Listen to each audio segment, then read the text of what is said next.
They say buying a home is the ultimate milestone, the moment you make it. The golden ticket to long-term wealth. Parents repeat it, culture glorifies it, governments encourage it, banks profit from it. The message is everywhere. Own a home, and your financial future is safe. People cling to this idea the way earlier generations clung to religion because it offers comfort, certainty, and the illusion that one decision can protect you for the next 40 years. But myths don't die because they are wrong. They die because reality becomes too loud to ignore. And today, reality is pounding on the door of millions who believe that buying a house guaranteed prosperity. Imagine someone standing in the doorway of their first home, keys in hand, swept away by the emotion of it all. They believe they've just stepped into the safest investment of their life. They believe that no matter what happens in the economy, the housing market will rise, rise, and rise again. That time, patience and discipline will turn their mortgage into generational wealth. But decades later, too many people are discovering something uncomfortable. The house they sacrificed everything for didn't make them wealthy. It made them indebted. It made them financially trapped. It made them house rich, but life poor. To understand how we got here, you have to rewind not just a few decades, but an entire century. There was a time when owning a home truly was one of the best investments an ordinary person could make.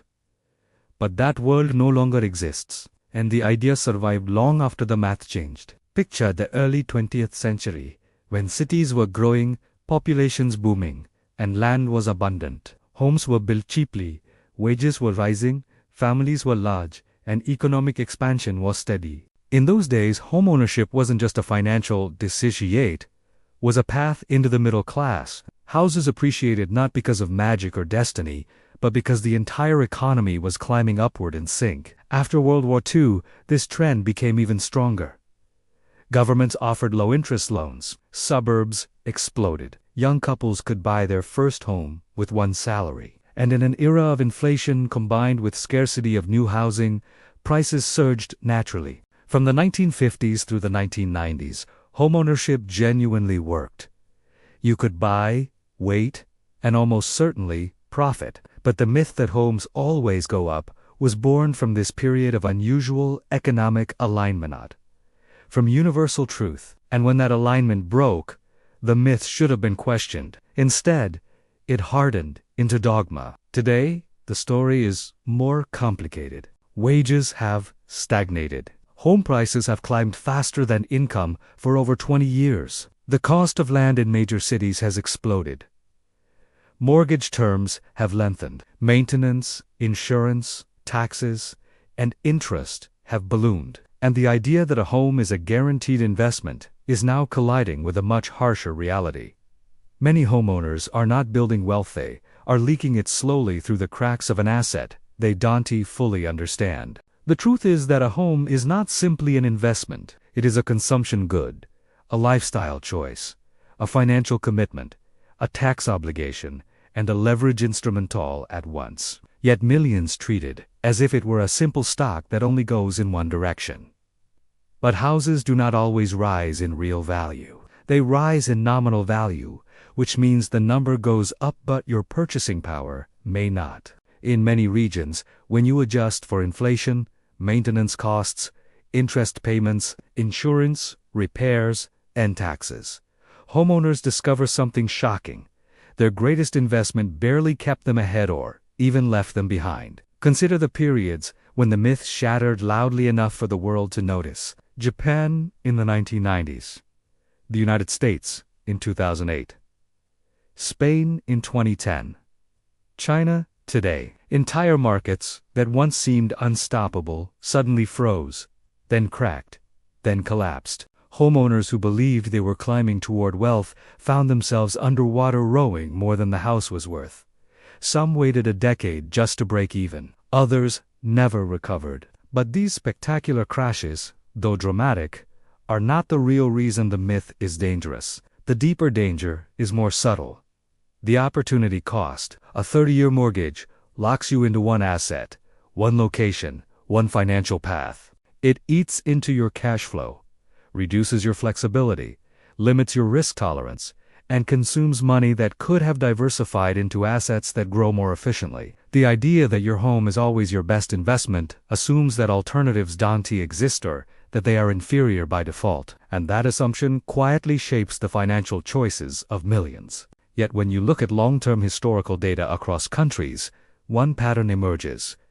Real estate appreciates slowly. Stocks, businesses, and innovation grow faster. Housing is stable, but not always wealth building. Homeownership can absolutely be a smart decision, but not because the house itself makes you rich. It's because leverage, timing, scarcity, and location amplify the returns. A house in the right city at the right time can be extraordinary.